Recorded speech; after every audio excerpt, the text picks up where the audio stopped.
ಅತ್ಯಂತ ಬಡ ಕುಟುಂಬದ ಕೂಲಿ ಕಾರ್ಮಿಕದ ಅತ್ಯಂತ ಮಾನಸ್ಥ ಕುಟುಂಬದ ಹೆಣ್ಣುಮಗಳು ತನ್ನ ಜೀವನದಲ್ಲಿ ಅನೇಕ ಆಸೆ ಅಮಿಷಗಳನ್ನು ಇಟ್ಕೊಂಡು ಬದುಕಿದ್ದಂಥ ಕುಟುಂಬವನ್ನ ಇವತ್ತು ಕತ್ತಲೆಯಲ್ಲಿ ಕಣ್ಣೀರಲ್ಲಿ ಮುಳುಗಿಸಿದ್ದಾರೆ. ಈ ಕಣ್ಣೀರಲ್ಲಿ ಮುಳುಗಿಸಿದಂತಹ ಅತ್ಯಾಚಾರಿಗೆ ಶಿಕ್ಷೆ ಆಗಬೇಕು, FIR ಆಗಬೇಕು, ಅವನು ಬಂಧಿಸಬೇಕು ಅಂತ ಆಗ್ರಹವನ್ನು ಮಾಡಿದರೆ ಬೀದರ್ನ ಪ್ರದೀಪ್ ಕುಂಟೆ ಅನ್ನೋ SP ಅತ್ಯಂತ ಭ್ರಷ್ಟತನದಿಂದ ಮಹಿಳಾ ವಿರೋಧಿಯಾಗಿ, ನಾಗರಿಕರ ವಿರೋಧಿಯಾಗಿ ಮತ್ತು ಕಾನೂನಿನ ಕಗ್ಗೊಲೆಯನ್ನು ಮಾಡೋದ್ರ ಮೂಲಕ ಈ ಒಂದು ಅತ್ಯಾಚಾರದ ಪ್ರಕರಣವನ್ನು ಮುಚ್ಚಾಕಕ್ಕೆ ಪ್ರಯತ್ನವನ್ನು ಮಾಡಿದರೆ ಇದನ್ನ ಇಡೀ ಸಭೆ ಪ್ರತಿಭಟಿಸಿ ಅತ್ಯಂತ ಉಗ್ರವಾಗಿ ಖಂಡನೆಯನ್ನು ಮಾಡ್ತಾ ಇದ್ದೀವಿ. ರಾಜ್ಯದಲ್ಲಿ 20 ಜಿಲ್ಲೆಗಳಲ್ಲಿ ಸಾಮಾಜಿಕ ಬಹಿಷ್ಕಾರ ಇದೆ. ಮಹಿಳೆಯರಿಗೆ ರಕ್ಷಣೆ ಇಲ್ಲ. ಸಂವಿಧಾನ ಪಿತಾಮಹರು ಹೇಳ್ತಾರೆ, ಯಾವುದೇ ರಾಜ್ಯ, ಯಾವುದೇ ದೇಶ ಎಷ್ಟು ಸುಭಿಕ್ಷವಾಗಿದೆ ಅದಕ್ಕೆ ರಕ್ಷಣೆ ಇದೆ ಅಂತಂದ್ರೆ ಮಹಿಳೆಯರಿಗೆ ಹೆಂಗೆ ರಕ್ಷಣೆ ಇದೆ ಅನ್ನೋದ್ರ ಮೇಲೆ ತೀರ್ಮಾನ ಆಗ್ತದೆ. ಆ ದೇಶ ಎಷ್ಟು ಪ್ರಗತಿ ಹೊಂದಿದೆ ಅನ್ನೋದನ್ನು ನಾವು ತೀರ್ಮಾನ ಮಾಡಬೇಕಾದ್ರೆ ಮಹಿಳೆಯರು ಎಷ್ಟು ಜನ ವಿದ್ಯಾವಂತರಾಗಿದ್ದಾರೆ, ವೈದ್ಯರಾಗಿದ್ದಾರೆ, IAS IPS ಮಾಡಿದ್ದಾರೆ ಅನ್ನೋದ್ರ ಮೇಲೆ ಆ ದೇಶದ ಪ್ರಗತಿ ತೀರ್ಮಾನ ಆಗ್ತದೆ.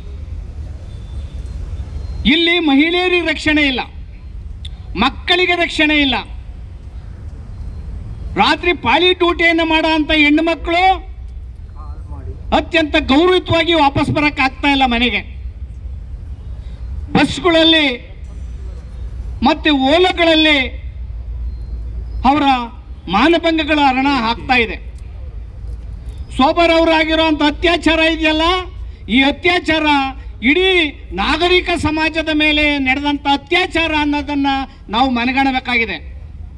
ಆದರೆ ಕರ್ನಾಟಕದ ಪೊಲೀಸ್ ಏನಿದೆ ಇವತ್ತು ಇಡೀ ಸರ್ಕಾರ ಪೊಲೀಸ್ ಇಲಾಖೆಗೆ ಹೆಚ್ಚು ಅಧಿಕಾರವನ್ನು ಕೊಟ್ಟಿದೆ. ಕಾಂಗ್ರೆಸ್ ಅಧಿಕಾರಕ್ಕೆ ಬಂತು ಅಂದರೆ ಅದು ಪೊಲೀಸ್ ರಾಜ್ಯ ಅನ್ನೋದನ್ನು ಇವತ್ತು ಅರ್ಥ ಮಾಡ್ಕೋಬೇಕಾಗಿದೆ. ನೀವು ನೆರೆ ರಾಜ್ಯವನ್ನು ನೋಡಿದರೆ ಅಲ್ಲಿ ನೆರೆ ರಾಜ್ಯದಲ್ಲಿ ಒಬ್ಬ ಯುವಕ ತಮಿಳುನಾಡಿನಲ್ಲಿ ಮೊನ್ನೆ CM ಆಗಿದ್ದಾರೆ ವಿಜಯ್ ಅಂತ. ಅಲ್ಲಿ ಬರೀ 3-4 ದಿನದ ಹಿಂದೆ ಒಂದು ಹೆಣ್ಣು ಮಗಳಿಗೆ ಅತ್ಯಾಚಾರ ಕೊಲೆಯಾಗಿದ್ದನ್ನ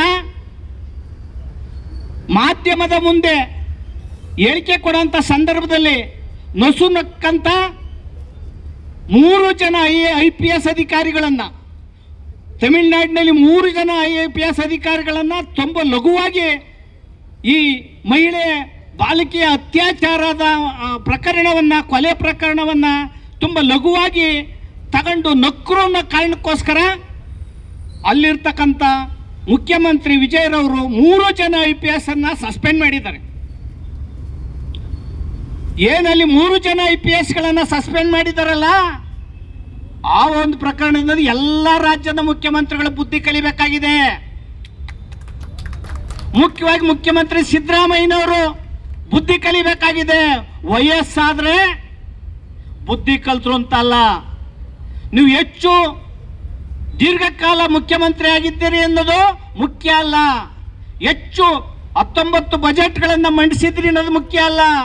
ಮಹಿಳೆಯರ ಮಾನ ಮರ್ಯಾದೆ ಗೌರವವನ್ನು ಕಾಪಾಡಬೇಕಾಗಿದೆ.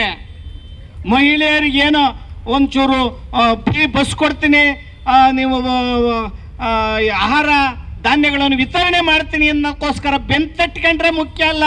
ಅವರ ಆತ್ಮಗೌರವ ಸ್ವಾಭಿಮಾನ ಉಳಿಸ್ಬೇಕಾಗಿದೆ. ಮಹಿಳೆಯರಿಗೆ ಮಕ್ಕಳಿಗೆ ರಕ್ಷಣೆಯನ್ನು ಕೊಡಬೇಕಾಗಿದೆ. ಆಗ ಮಾತ್ರ ನೀವು ನಾಗರಿಕ ಸರ್ಕಾರ ಆಗ್ತೀರಿ ಅನ್ನೋ ಮಾತನ್ನ ಮುಖ್ಯಮಂತ್ರಿ ಸಿದ್ದರಾಮಯ್ಯನವ್ರ ಸರ್ಕಾರಕ್ಕೆ ಹೇಳಕ್ಕೆ ಇಚ್ಛೆ ಪಡ್ತೀನಿ.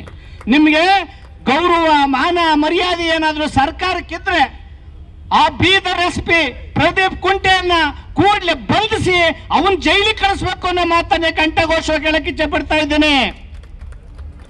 ಮಹಿಳೆಯರಿಗೆ, ತಾಯಂದಿರಿಗೆ, ಸ್ತ್ರೀಗೆ ಸಂವಿಧಾನದಲ್ಲಿ ಹೆಚ್ಚು ಗೌರವವನ್ನು ಕೊಟ್ಟಿದ್ದಾರೆ ಬಾಬಾ ಸಾಹೇಬ್ ಅಂಬೇಡ್ಕರ್ ಅವರು.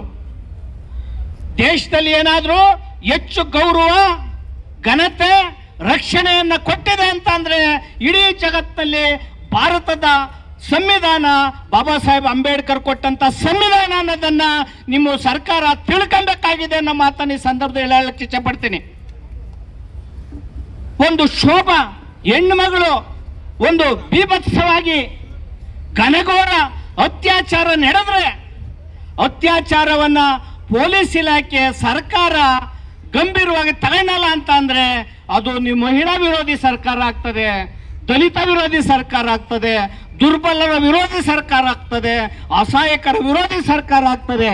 ನೀವು ಸಿದ್ದರಾಮಯ್ಯನವರ ಸರ್ಕಾರ ಸಾಮಾಜಿಕ ನ್ಯಾಯ ಅಂತ ಹೇಳ್ತೀರಿ, ಸಾಮಾಜಿಕ ಅಧಿಕಾರ ಅಂತ ಹೇಳ್ತೀರಿ, ದುರ್ಬಲ ಪರವಾದಂತ ಅಧಿಕಾರ ಅಂತ ಹೇಳ್ತೀರಿ. ಹಂಗಂತ ಹೇಳಿ ದೀಪದ ಕೆಳಗಡೆನೆ ಕತ್ಲೆ ಅಂದಂಗೆ ನೀವು ಪೊಲೀಸ್ ಇಲಾಖೆನಲ್ಲಿ ಮಹಿಳೆಯರಿಗೆ, ಮಕ್ಕಳಿಗೆ, ಬಾಲಕಿಯರಿಗೆ, ಶಾಲೆಗೆ ಹೋದಂತ ಮಕ್ಕಳಿಗೆ ರಕ್ಷಣೆಯನ್ನ ಕೊಟ್ಟಿಲ್ಲ. ಅವರು ಕೊಲೆ ಅತ್ಯಾಚಾರದ ಗಂಭೀರ ತಗೊಂಡಿಲ್ಲ ಅಂತಂದ್ರೆ ನಿಮ್ಮ ಸುಡುಗಾಡು ಸರ್ಕಾರ, ನಿಮ್ಮ ಅಧಿಕಾರ, ನಿಮ್ಮ ದರ್ಪ ಏನು ಪ್ರಯೋಜನ ಇಲ್ಲ ಅನ್ನೋ ಮಾತನ್ನು ಹೇಳೋದ್ರ ಮೂಲಕ ರಾಜಕೀಯ ಜಂಗಿ ಕುಸ್ತಿನಲ್ಲಿ ಅಧಿಕಾರದ ಕುರ್ಚಿಗಳನ್ನು ಹಿಡಿಯುವಂತ ಅಪಾಪಿ ಸಂದರ್ಭದಲ್ಲಿ ಇವತ್ತು ರಾಜ್ಯದ ಕಾನೂನು ಸುವ್ಯವಸ್ಥೆ ಹದಗೆಟ್ಟಿದೆ.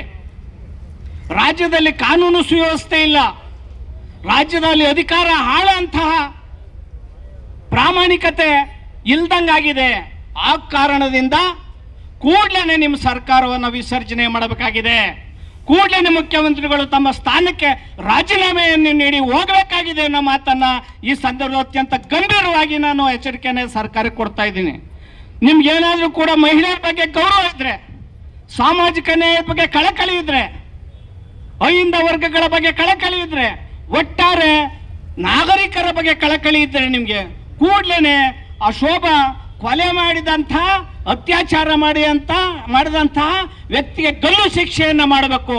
ಕೂಡಲೇ ಬಂಧನ ಮಾಡಿ ಜೈಲಿಗೆ ಕಳಿಸ್ಬೇಕು. SP ಸಸ್ಪೆಂಡ್ ಮಾಡಿ ಜೈಲಿಗೆ ಕಳಿಸ್ಬೇಕು. ಮತ್ತೆ ಇಡೀ ಪ್ರಕರಣವನ್ನ SIT ತನಿಖೆಗೆ ಹಾಕಬೇಕು. ಇಲ್ಲದೆ ಹೋದ್ರೆ ಉಗ್ರ ಹೋರಾಟ ಮಾಡ್ತೇವೆ ಅನ್ನೋ ಮಾತನ್ನ ಈ ಮೂಲಕ ಎಚ್ಚರಿಕೆಯನ್ನು ಕೊಡೋದ್ರ ಮೂಲಕ ನನ್ನ ಮಾತನ್ನು ಮುಗಿಸ್ತೇನೆ. ಜೈ ಭೀಮ್, ಜೈ ಭಾರತ್.